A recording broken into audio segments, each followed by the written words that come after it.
Friends, today is an important day to commemorate and honor the messenger. We will consider a brief life history along with the points at which key messages were given, the summary of which we will consider, and hopefully gain a deeper understanding of both the message and the messenger. When we say messenger, we're speaking here of H.P. Blavatsky. Today is the 193rd birth anniversary. HPB was born in the modern province of Ukraine, that you see here on the map, on August 12th, 1831, close to midnight, so between August 11th and 12th, in a city today called Dnipro.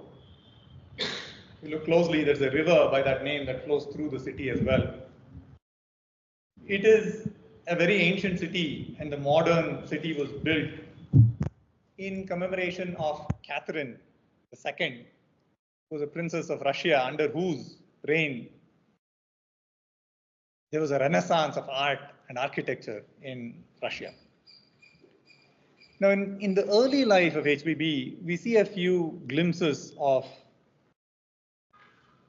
the HBB to be that we all have come to know. HBB, it comes from a royal blood. On the maternal side, there's royalty. Paternal side, there's a military lineage. To trace it back, apparently, to Rurik, who was a chieftain of the Rus, the founders of Russia itself. And Rurik, we're told from history, was invited to rule over the province that he did because of his capabilities. He was not a conqueror.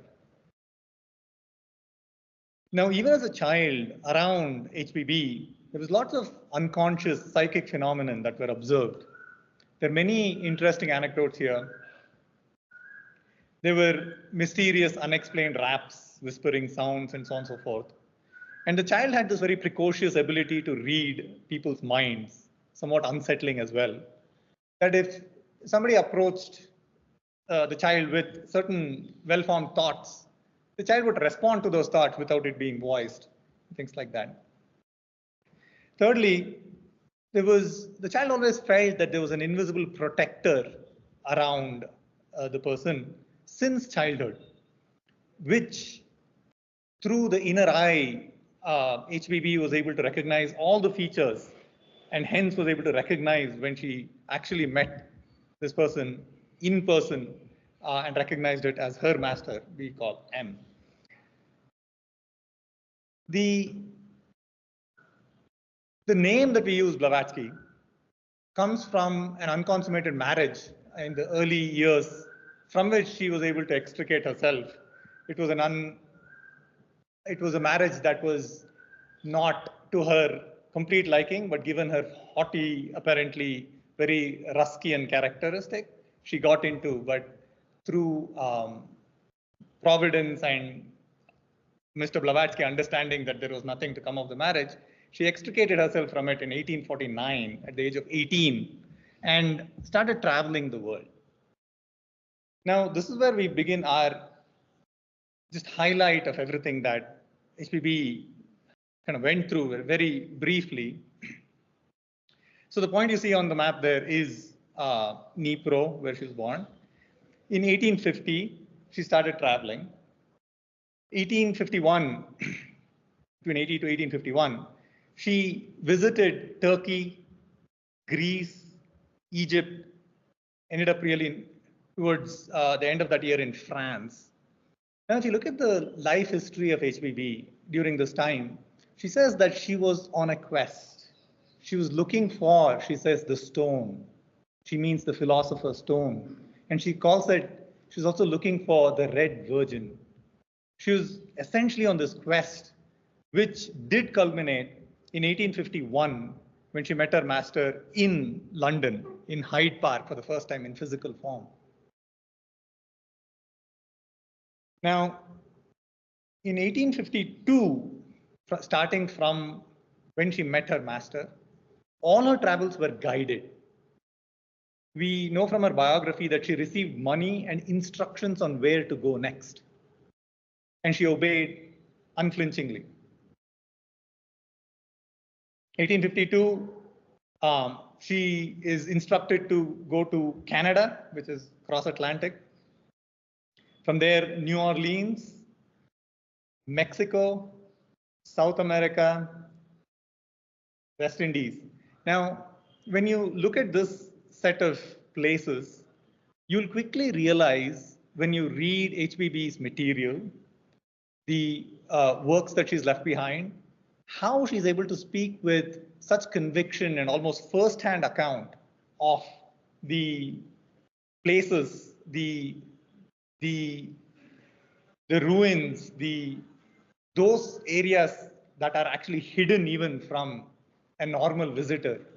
She clearly had access to certain, shall we say, hidden crypts that normal visitors would not have access to. And when you read her account, especially in Isis, around the Mayan and Incan ruins, you see that she's talking from first-hand experience. In 1952, towards the end, she starts sailing down towards Cape of Good Hope and towards Ceylon, and then reaches India, 1853. Here, in the first time, we're told that she tried to enter Tibet. We see that, back then the British Raj was very jealous and jealously protective and very suspicious of Russian spies, and she was not allowed to cross the borders. She was unable to go into Tibet. She received instructions to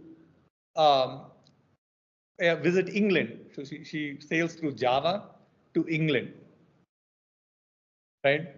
And from England, she again crosses back and came again to America, this time to the East Coast, crosses via a caravan of immigrants, the Rocky Mountains. Everybody should realize that this is during a time when journey was through steamboats and caravans, driven by mules, most likely. And every journey was perilous. And the number of dots that you see on the screen here, it should be quite astounding already. She crosses the America. And here again, we see from her accounts a first-hand experience of the native tribes and their ancestral lineage. She then crosses over the Pacific through to Japan. And here we see her accounts of Yamabushi tribe of Japan, or we should say the sect, ancient sect with occult knowledge. They make many appearances in her occult stories. And then reaches India via Japan. Now we're in 1856. She again, this time when she's in India, is allowed to travel, visits Kashmir, Ladakh, parts of Tibet, Burma, and eventually returns back to England via Java, back to London, this time staying in France, Germany, and reuniting with a family in now what is today called Moscow in eastern or western Russia. She then traveled to Caucasus Mountains, and here there's a very important article of HBB on what she learned from interacting with the remnants, probably something that we won't be able to see now, of Persian Zoroastrians. There's an article on Persian Zoroastrianism where she gives almost a first-hand account of the beliefs, the customs, and its occult significance. Even in the Caucasus Mountains, in the biographies, see that she traveled with native tribes.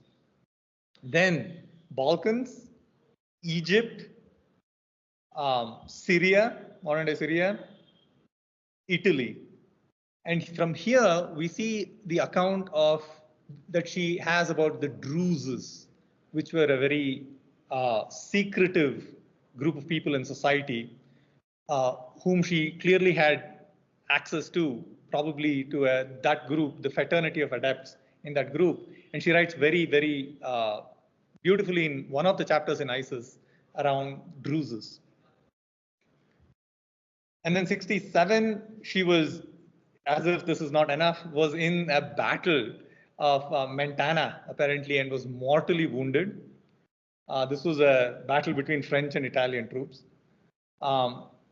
Sails back to India and visits her master in Tibet for the first time. Returns to Greece, and here's where some of the history that we read starts. On her way to Egypt, across the Mediterranean, apparently her ship was shipwrecked on one of the islands close to Italy. They made it to Cairo, having lost all their personal belongings, and a family by name Coulomb, which we will hear in the future, helped HBB during her time in Cairo, put her up, helped her through those trying times. And HBB was ever grateful for that. Now, in 72, she's back in Cairo. Here again, she visits Syria, Israel, Lebanon, and from these we see another article in Isis around Ophites and Nazarenes. It's in volume 2, extremely important study. HBB invites us to think about the early Christians who were these groups that she met in that area in Syria, where in the beginning of Secret Doctrine, she says that we're invited, we're almost given an exercise to say, compare the beliefs of the population just before AD 1, what happened in AD 1 and right after. And I think this article in Isis essentially is the reading material for that exercise. It gives you a very clear understanding of the original Christians, the very early Christians, pre-church, let's say. And she had pretty much first-hand experience of that. Now, on master's order, she visits Eastern Europe, Paris, and sails to New York.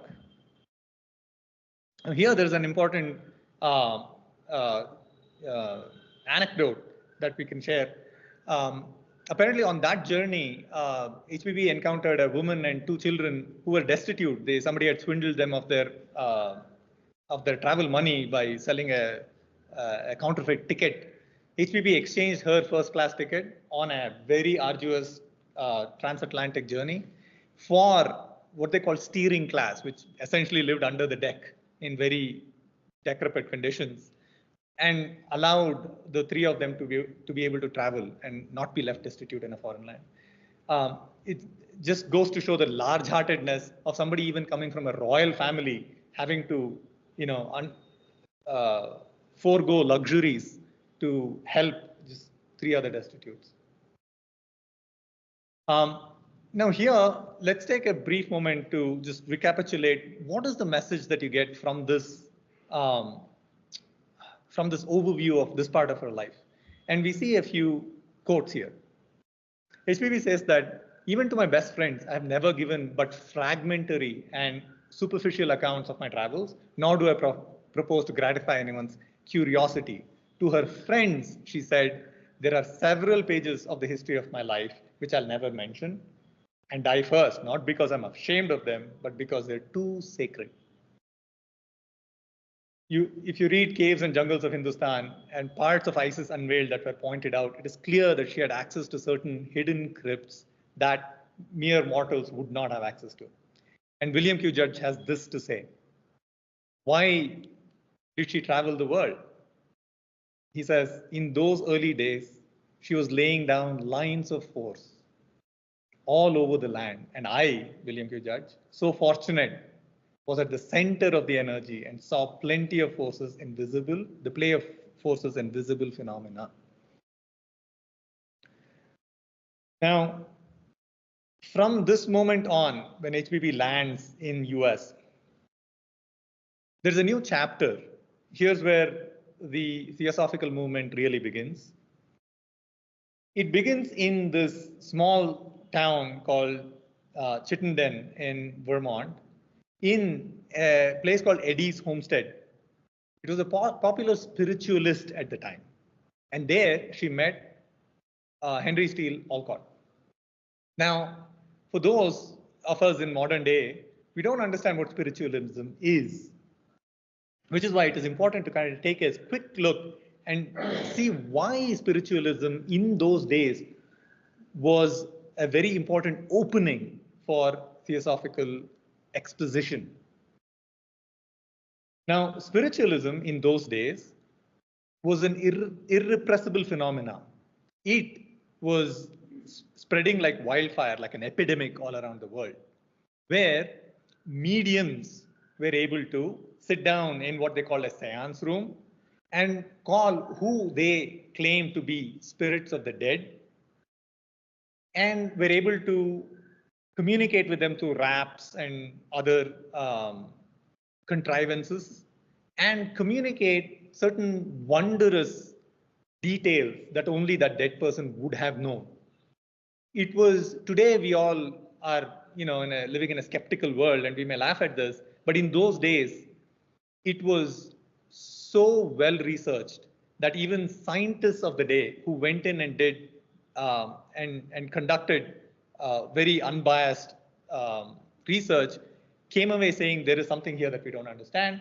Some of them they were shunned from their profession and they had to retract. And of course, there is the whole dogmatism of science that came in the way as well. But this was an irrepressible phenomenon. And neither science nor religion could explain it. And hence, they basically wholesale denied that such a thing even exists. It's all fraud, they said, right? If you cannot explain something, you just deny it as fraud. Now, here's where HPB came in. She initially defended spiritualism as a genuine phenomenon, because spiritualism was the one phenomenon that was readily visible to everybody's eyes. It was extremely popular and inexplicable by the two forces that claim to explain all questions pertaining to mankind, one being science and the other religion. She defended and showed that this was a genuine phenomenon, but the spiritualists themselves were clueless as to how or what was happening behind the scenes, and they gave explanations that were incorrect. And this is where HPB took the opportunity to give the teachings of theosophy, because what spiritualism did was provide an opening in people's mind for any teachings to enter at all.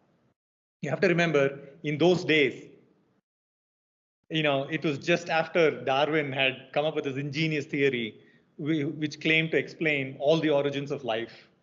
Bertrand Russell had, his work was ongoing, but he had basically created what was leading up to Principia Mathematica and had formalized logic. Newton's laws explained all the heavenly movements.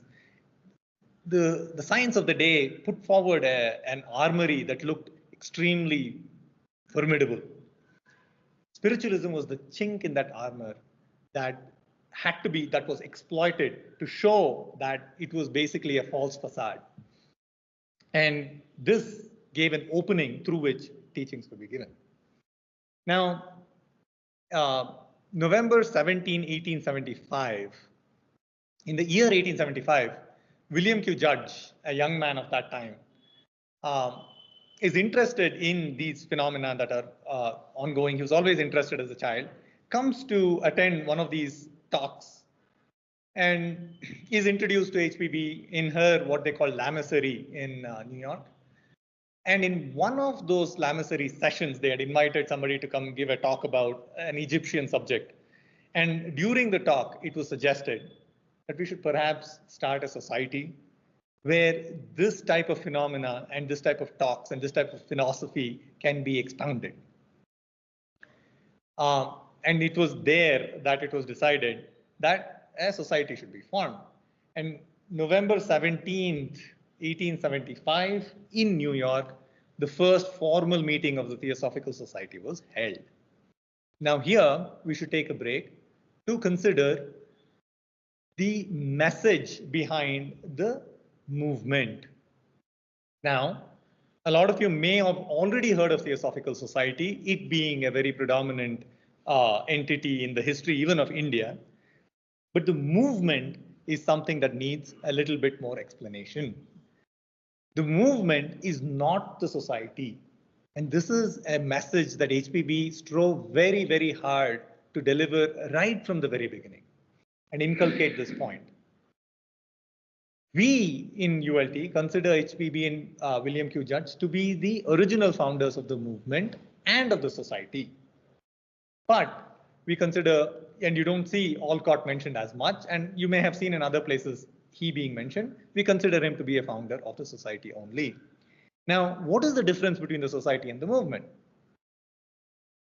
The difference between these two is very clearly brought out in a chapter of Key to Theosophy called Abstract and Concrete, where HPB mentions essentially the difference between the movement and the society is akin to the one being the soul of the soul and the other being the body through which the soul is able to express itself. So obviously, those who value the soul of things, you value the movement, and the body is a necessary vehicle for its expression, but not the primary focus. And HPB, in her article, A Puzzle from Adyar, expresses this very, very clearly. She says, and I quote, "Therefore, the degree of HPB's sympathies with the Theosophical Society depends on the degree of the loyalty of that society to the cause, which is the soul. Let it break away from the original lines and show disloyalty to its policy of the cause and the original program. And HPB, calling TS disloyal, will shake it off like dust from her feet." This quote is very clear and very strong in showing what is important. It's the movement that started in 1875. The society was a necessary vehicle. Now, the society was based on three objectives. The first one being the primary objective was to form the nucleus of Universal Brotherhood of humanity without distinction of race, creed, sex, caste, or color. Now, that final statement of having no distinctions may seem like commonplace morality these days, but in 1875, when women didn't have rights to vote, black people were considered slaves, this was pioneering. The most important part of this is to form a nucleus of Universal Brotherhood. And this is the keynote that was struck in 1875 that continued all through the message of the messenger, and we'll follow it along. Universal Brotherhood is a fact in nature. It is in every possible plane of manifestation you look at. It is all from a common source. Even if you look at it from a purely materialistic standpoint, our bodies are made up of the same materials. We all have the same desires, the same propensities, the same swabhavas, the natures.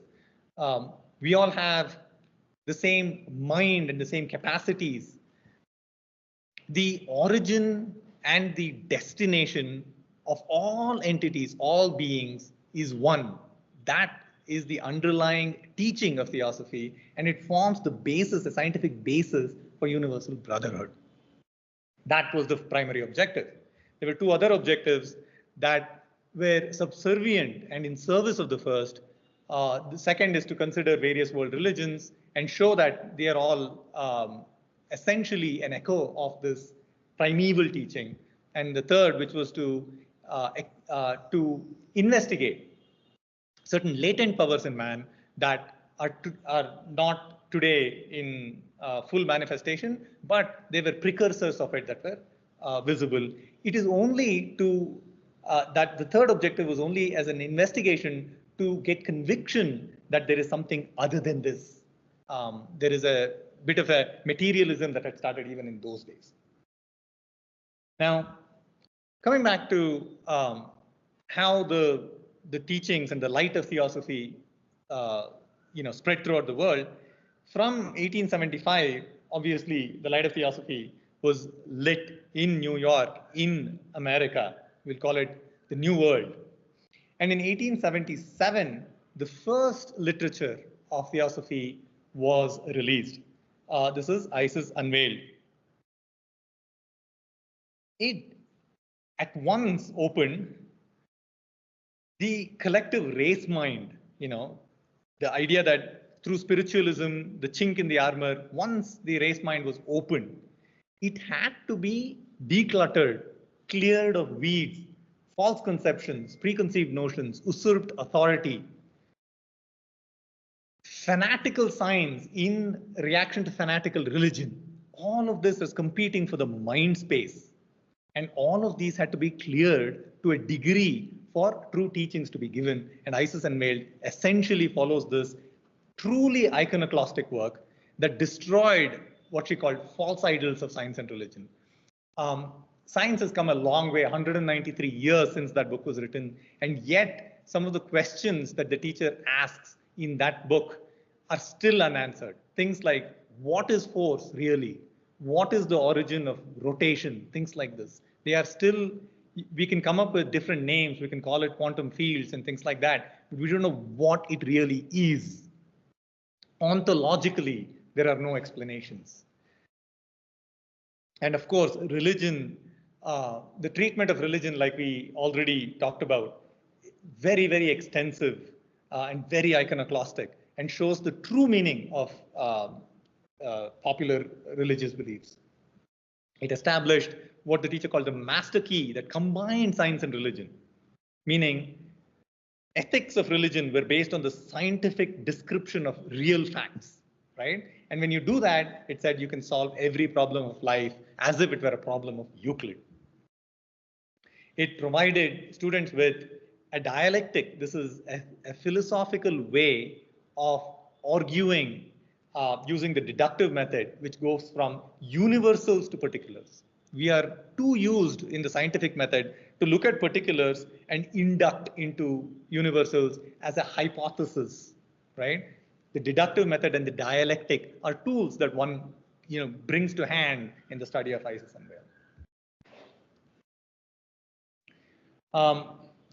The last thing it does, and we talked about this, which is it destroys this new dispensation idea, this idea of Christianity being a new dispensation, which the early fathers, to enforce that, destroyed a lot of the history, destroyed a lot and concealed a lot of the pagan religions. The pre-Christian wisdom was concealed. It basically unveils that entire concealment and gives you a very clear view of the pre-First AD, First AD, and post-First AD beliefs and wisdom. Now, in 1979, HBB and Alcott, 1879, sorry, HBB and Alcott sailed to Bombay and land in India here. And the light of theosophy was brought to India.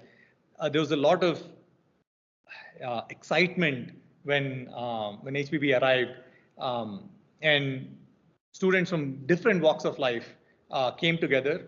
One of them was Pandit Bhavani Shankar, whom we have all been familiarized with recently through the republication of his book. PBS met, Pandit Bhavani Shankar met HBB and put himself under her guidance.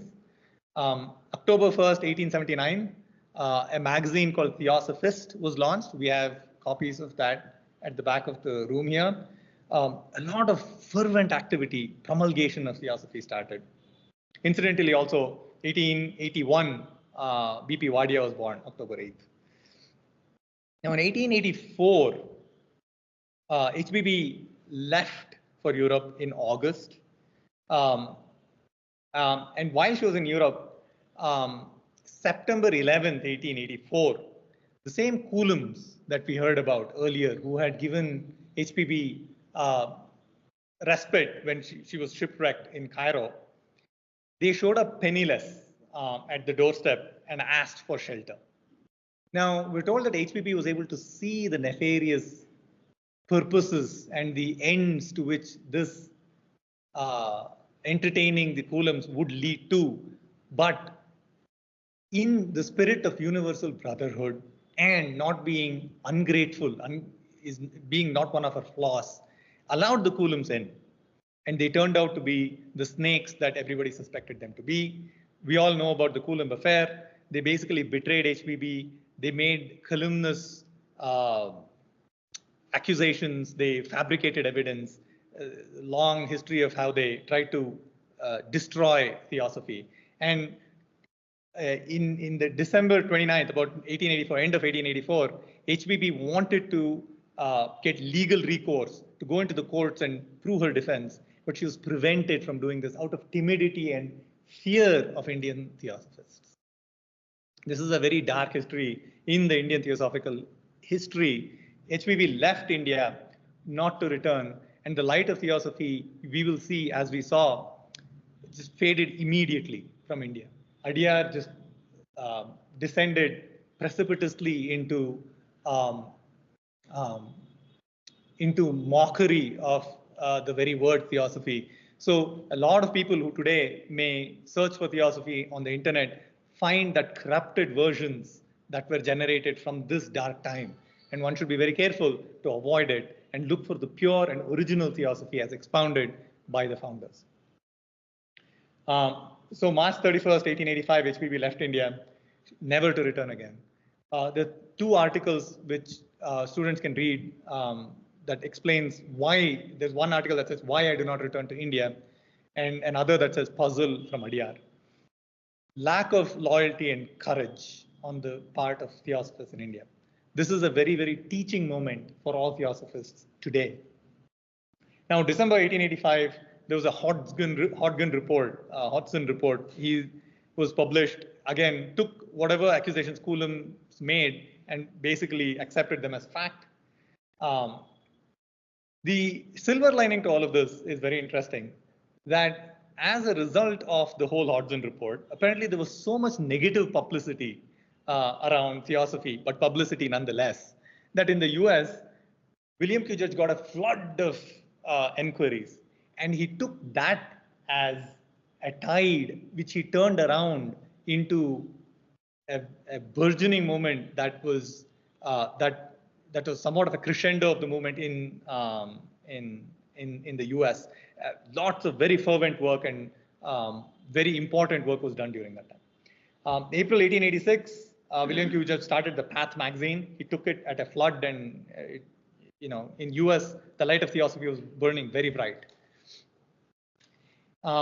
In 1887, in London, the Blavatsky Lodge was formed. The transactions that we read today for SD came from that lodge.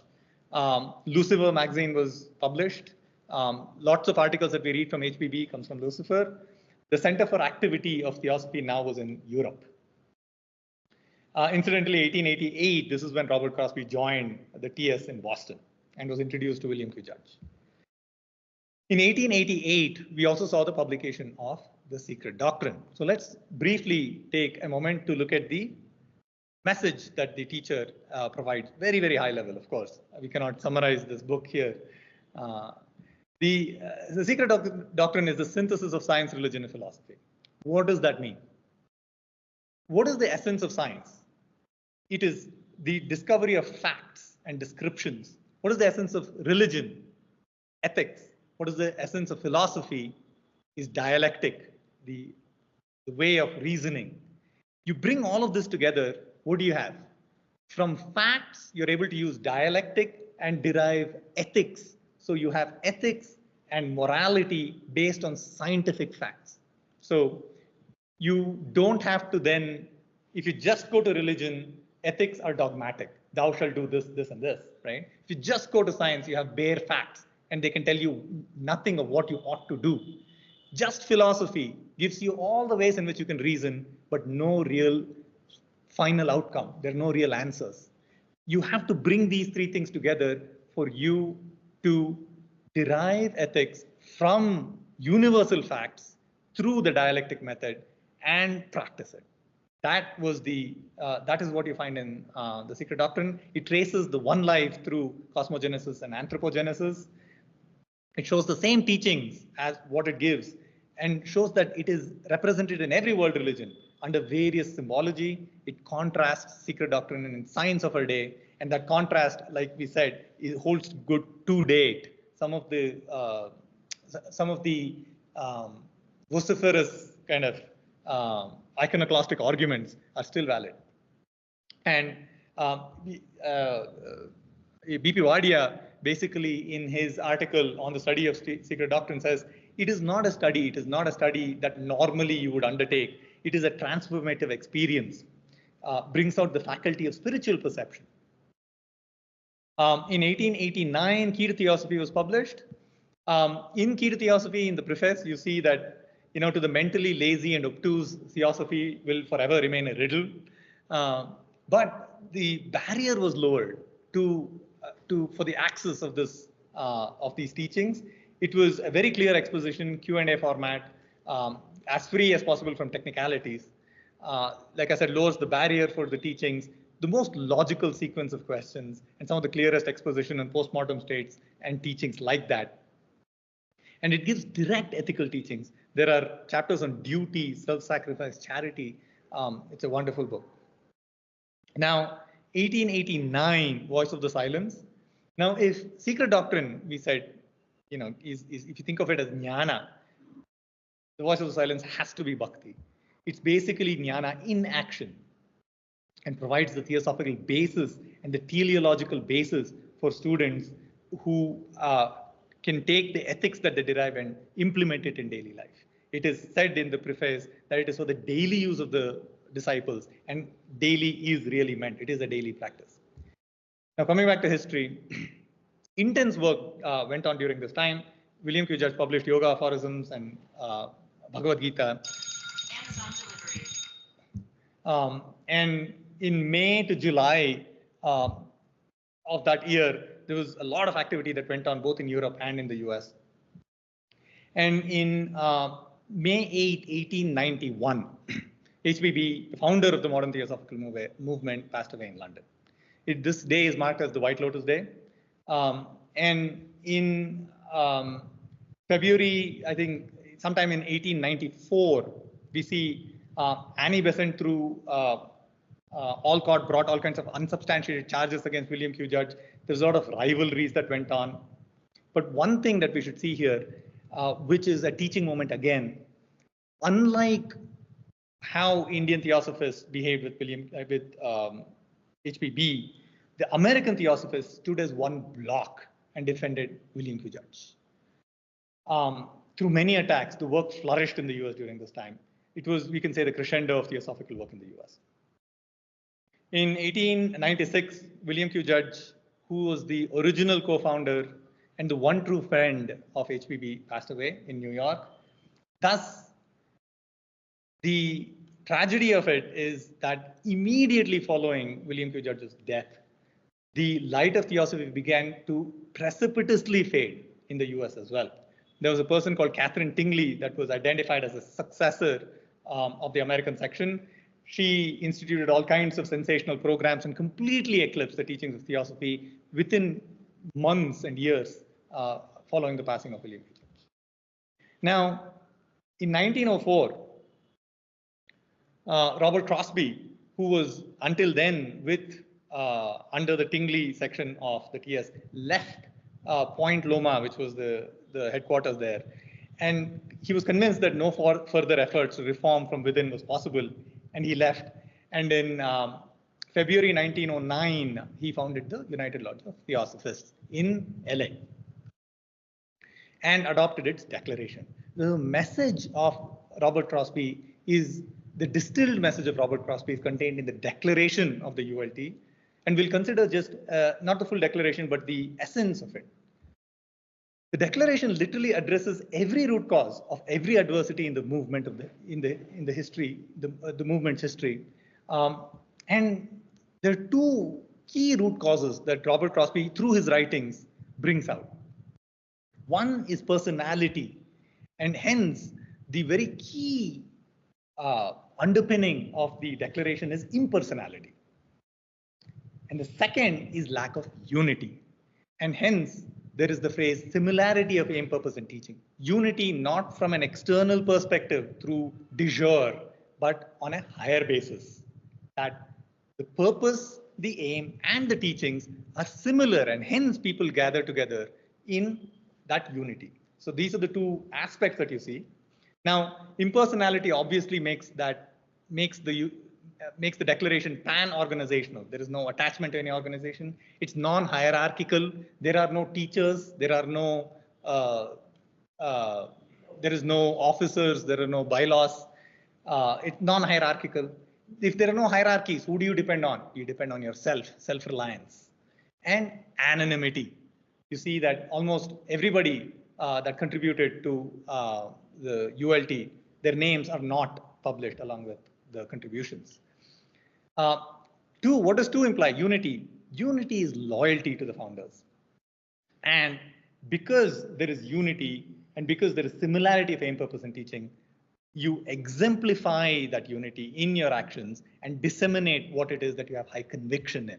This is the underpinnings of the declaration. Finally, the recognition of everybody who work in the true service of humanity as theosophists. You'll see this again echoing in Wadia's work as well. So in 1912, so in we're in 1919. So in 1919, Robert Crosby, he had started this movement for about 10 years. It went on, and in 1919, June 25th, Robert Crosby, who had saved the soul of theosophy from the dying body of TS, passed away. Now, this is where B.P. Wadia enters into the scene.